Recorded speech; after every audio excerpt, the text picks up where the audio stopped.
यहूदा इस्करियोती ने यीशु मसीह को पकड़वा दिया चांदी के 30 सिक्कों में। उसे पता क्या लगता था, जो ज्यादा चालाक होते हैं कई बार मारे जाते हैं। उसे लगता था कि यीशु मसीह का कोई कसूर ये साबित नहीं कर पाएंगे। यीशु मसीह के पास पावर है लंगड़ों को चलाने की। मैंने खुद देखा यीशु मसीह के पास पावर है अंधों को दिखाने की। जब यीशु मसीह को पकड़ने के लिए आएंगे ये अंधे हो जाएंगे तो मुझे पैसा मिल जाएगा। वो लालची था, तो उसने सोचा कि यीशु मसीह का पता ही देना है कि वो वहां बैठे है, इसमें क्या प्रॉब्लम है। वो जीवित परमेश्वर अपने आप को खुद बचा लेगा, मेरा फायदा हो जाएगा। लेकिन उसे मालूम नहीं था कि वो एक शैतानी प्लान का हिस्सा बन रहा है, जो कि जीसस क्राइस्ट ने कहा था, धन्य है, अगर धन्य होता, भला होता कि वो मनुष्य पैदा ही ना होता, क्योंकि जिसने मुझे पकड़वाया है उसका पाप बड़ा है। और जब वो पकड़वाया गया तो जब उसने देखा कि यीशु मसीह ने अपने आप को छुड़ाया नहीं, क्योंकि उसे मालूम नहीं था कि ये परमेश्वर का प्लान है कि वो 3 दिन अपने आप को नहीं छुड़वाएगा, मारा जाएगा, गाड़ा जाएगा, तीसरे दिन मुर्दों में से जी उठेगा। उसे ये मालूम नहीं था। जब यीशु मसीह पकड़वाए गए उसने जाकर अपने आप को फांसी दी और वो मर गया। और भजन संहिता का वचन पूरा हुआ, प्रेरितों के काम 1 उसकी 20 से 22। भजन संहिता में लिखा है, उसका घर उजड़ जाए, उसमें कोई ना बसे और उसका पद कोई दूसरा ले ले।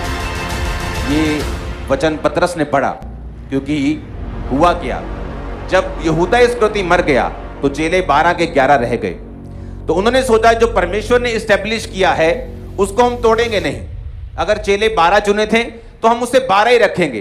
तो ऐसा करते हैं, हम एक चेला चुनते हैं, क्योंकि भजन संहिता में जो प्रोफेटिक वर्ड हुआ था यहूदा इस्करियोती के लिए कि उसका पेट फट जाए, उसकी आंतड़ियां निकल जाए, और वैसे ही वो मरा। जब वो गिरा फांसी से तो उसका पेट फटा, आंतड़ियां निकल गई, उसका पद कोई दूसरा ले ले। तो ये प्रोफेटिक वर्ड था कि जो व्यक्ति यीशु मसीह को पकड़वाएगा उसका पद, उसका स्थान कोई दूसरा लेगा।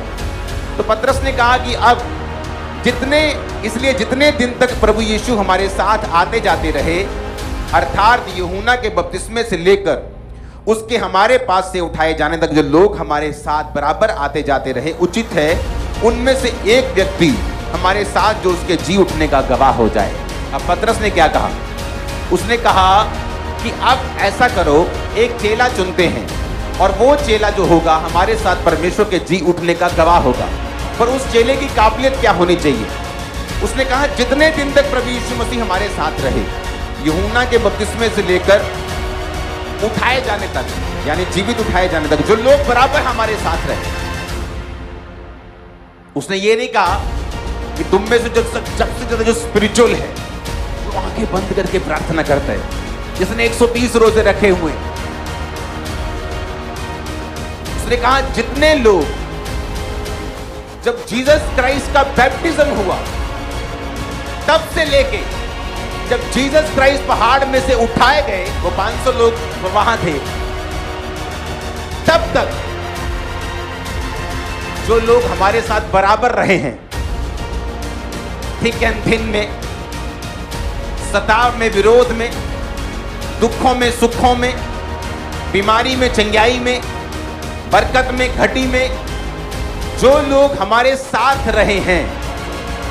जब जीसस क्राइस्ट ने कहा था कि मेरा बदन खाओगे, मेरा लहू पियोगे तो जीवित रहोगे, बहुत से चेले वापिस चले गए। कहते इसे कौन सुन सकता है? यानी वो चेले उसमें नहीं थे जो वापिस चले गए। उसने कहा जो जीसस क्राइस्ट ने जो कहा लोगों ने बिना ठोकर के माना, उसमें से एक चेला मुझे चाहिए जो इसकी जगह ले सके, यहूदा इस्करियोती की।